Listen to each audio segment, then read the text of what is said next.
Bonjour à tous, chers auditeurs et auditrices, et je suis ravi de vous retrouver pour un nouvel épisode, une nouvelle plongée inspirante dans l'univers des échecs et de la résilience. Aujourd'hui, nous allons explorer une histoire qui traverse les siècles, une histoire où triomphe et échec s'entrelacent pour créer un destin exceptionnel. Laissez-moi vous emmener en des temps anciens, au cœur de l'année 1550, sous l'ombre majestueuse du château d'Amboise, en France. C'est ici que nous rencontrons un jeune homme ambitieux, un rêveur qui voyait dans les échecs bien plus qu'un simple jeu.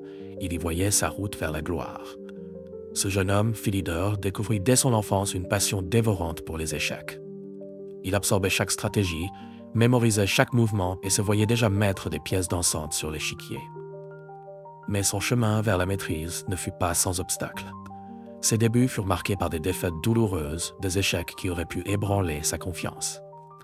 Cependant, Philidor possédait une détermination farouche et une conviction inébranlable en sa capacité à surmonter ces épreuves. Plutôt que de se laisser abattre par l'échec, il choisit de l'embrasser, d'en faire son professeur.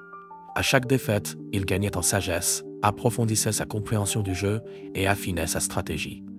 Et c'est ainsi qu'après des années de persévérance, Philidor sortit de l'ombre de l'échec pour devenir l'un des plus grands maîtres d'échecs de son temps. Son nom résonne encore aujourd'hui dans les cercles d'échecs du monde entier. Un témoignage vivant de la puissance de la persévérance et de la passion dans la réalisation d'un destin extraordinaire.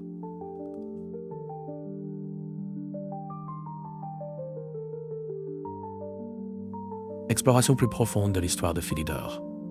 L'histoire de Philidor est bien plus qu'une simple anecdote sur la maîtrise du jeu d'échecs. C'est une leçon de vie, un exemple puissant de la manière dont l'échec peut devenir un allié sur la route du succès. Philidor n'était pas uniquement un joueur d'échecs talentueux. Il était également compositeur de musique, prouvant que la résilience qu'il avait développée dans le jeu s'est étendue à d'autres aspects de sa vie. Pour lui, le processus d'échec n'était pas limité aux parties qu'il perdait sur l'échiquier, mais englobait aussi sa capacité à perfectionner son art, que ce soit en dirigeant les pièces d'un jeu ou en orchestrant des notes de musique. Cette histoire nous rappelle que nos échecs dans un domaine de notre vie peuvent nous enseigner des compétences qui se transforment en réussite dans d'autres sphères. C'est cette polyvalence de la résilience que nous devons apprendre à chérir.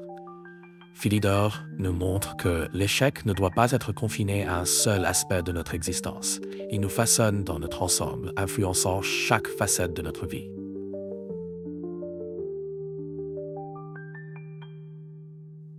L'histoire de Philidor nous rappelle un concept fondamental, celui de l'antifragilité, que nous avons brièvement exploré dans le précédent épisode.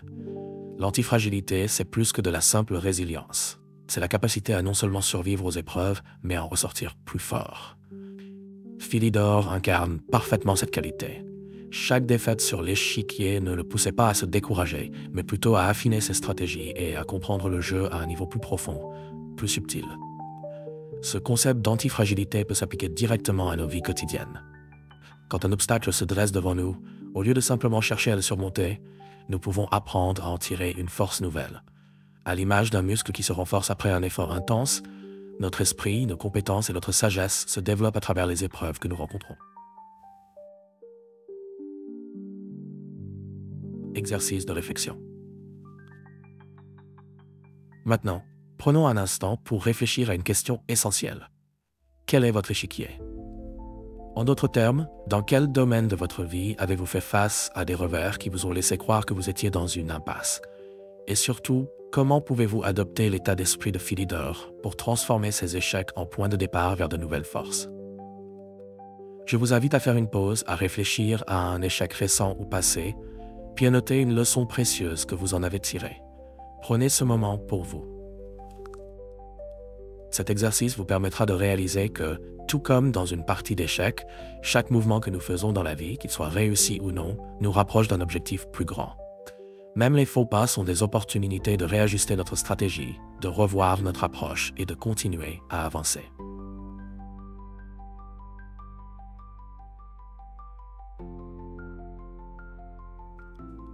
Il est essentiel de se rappeler que Philidor, tout comme chacun d'entre nous, a dû faire preuve de vulnérabilité pour atteindre ses objectifs. Exposer ses faiblesses, reconnaître ses erreurs et les admettre, c'est une véritable démonstration de courage. c'est aussi la clé vers la maîtrise authentique. Trop souvent, la vulnérabilité est perçue comme une faiblesse, alors qu'en réalité, elle représente une force immense. Dans notre société, nous avons tendance à glorifier la perfection et à dissimuler nos échecs. Pourtant, la vraie grandeur vient de ceux qui, à l'image de Philidor, sont capables de se montrer vulnérables, d'admettre leurs défaites et d'en tirer des enseignements. Comme le dit si justement Brené Brown, la vulnérabilité est la source de l'innovation, de la créativité et du changement. Sans accepter nos échecs, nous ne pouvons pas progresser véritablement. Concept de la lueur des héros. La lueur des héros réside dans leur capacité à transformer les obstacles en opportunités. Quand nous parlons de héros, nous évoquons souvent des personnes qui ont traversé de grandes adversités, mais c'est précisément dans ces moments qu'ils ont découvert leur lumière intérieure. Réfléchissez à toutes ces fois où vous avez admiré des figures de réussite, qu'elles soient dans le sport, les arts ou même dans votre propre entourage. Ce qui les distingue, ce n'est pas l'absence de difficultés, mais leur capacité à éclairer leur propre chemin, même au cœur de l'obscurité. Aujourd'hui, je vous invite à reconnaître cette même lueur en vous. Quels sont les moments où vous avez trouvé de la force dans vos périodes les plus sombres? Quels défis vous ont permis de découvrir des aspects de vous-même que vous ignoriez jusque-là? C'est cette lueur, cette force intérieure qui nous permet de nous élever au-dessus de l'échec et de transformer les obstacles en tremplin.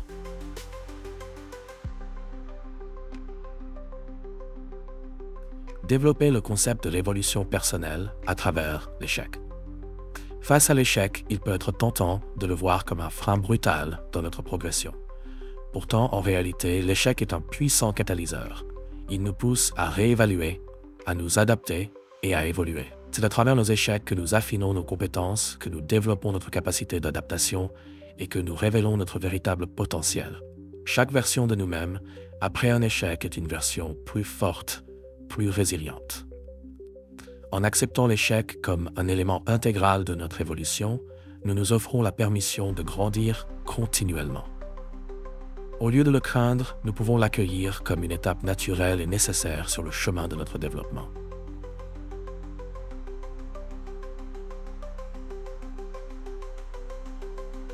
Le rôle de la curiosité dans la résilience.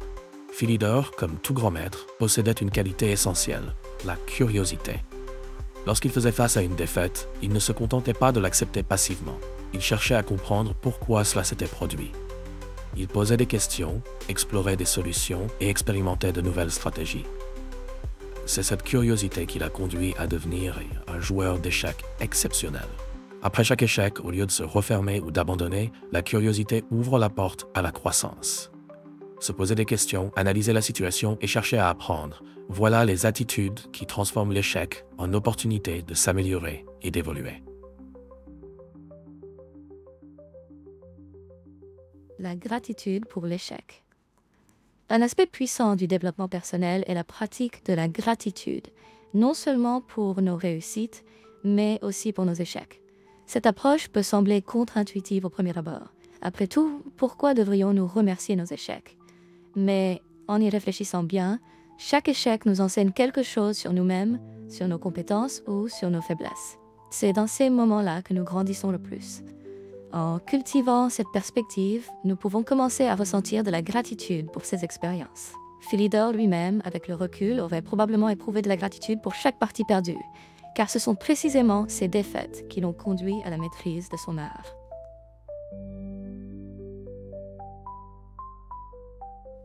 L'importance de la communauté dans la résilience. Philidor n'a pas évolué seul. Comme beaucoup de figures historiques qui ont réussi, il s'est entouré de mentors, de collègues et d'une communauté qui partageait ses passions. Face à l'échec, il est facile de se replier sur soi-même, de se sentir seul dans ses défis. Mais il est essentiel de se rappeler que la résilience est souvent une force collective. Le soutien de nos proches, de nos amis ou de notre communauté peut nous donner la force nécessaire pour nous relever et continuer à avancer.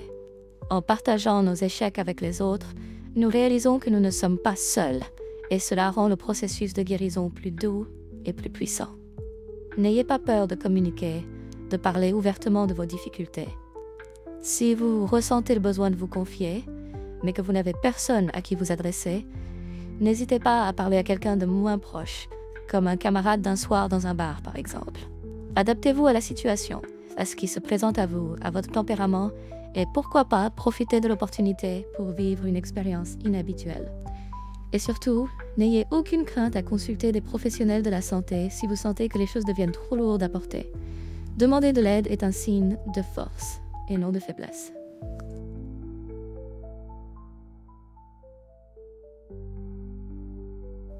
Modération et rationalité. Bien que la résilience soit essentielle pour surmonter les échecs, il est tout aussi important de savoir reconnaître nos limites. Tous les échecs ne sont pas des obstacles à franchir. Certains sont des signaux qu'il est peut-être temps de réévaluer nos objectifs ou de prendre un nouveau chemin. L'intelligence émotionnelle réside aussi dans la capacité à discerner quand persévérer et quand ajuster sa trajectoire. Ce n'est pas de l'abandon, c'est de l'adaptation sage et réfléchie. Dans cette même optique, bien que nous ayons évoqué l'échec comme un puissant outil de croissance personnelle, il est crucial de ne pas confondre cette vision positive avec une idéalisation de l'échec. L'échec ne doit jamais être recherché ou exalté. Ce n'est pas une fin en soi, mais un moyen parmi d'autres pour progresser.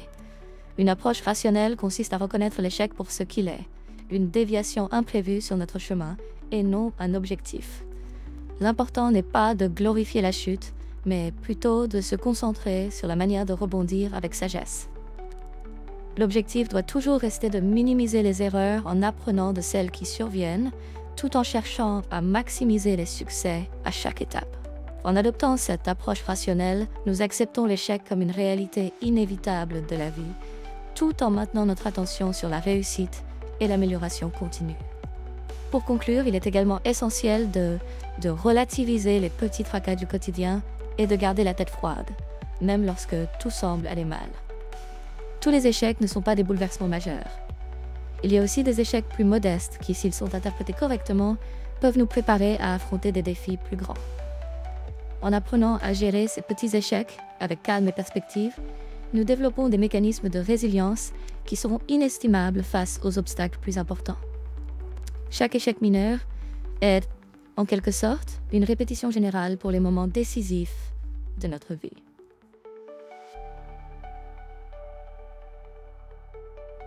Chers auditeurs, revenons un instant sur l'histoire de Philidor. Elle nous rappelle avec force que l'échec n'est pas une fin, mais un carrefour. C'est précisément là que réside la magie, la lueur d'espoir qui peut transformer nos vies. Si un jeune homme a pu se relever des cendres de la défaite pour devenir une légende, alors nous aussi, nous pouvons embrasser nos échecs et les utiliser comme des tremplins vers un avenir lumineux. Ne laissez jamais les échecs vous décourager. Ne laissez jamais les moments difficiles éclipser votre détermination. Vous avez en vous la force de vous élever au-dessus des défis et de tracer votre propre chemin vers le succès. Alors mes amis, que l'histoire de Philidor résonne en vous comme une mélodie inspirante, une véritable symphonie de persévérance et d'espoir.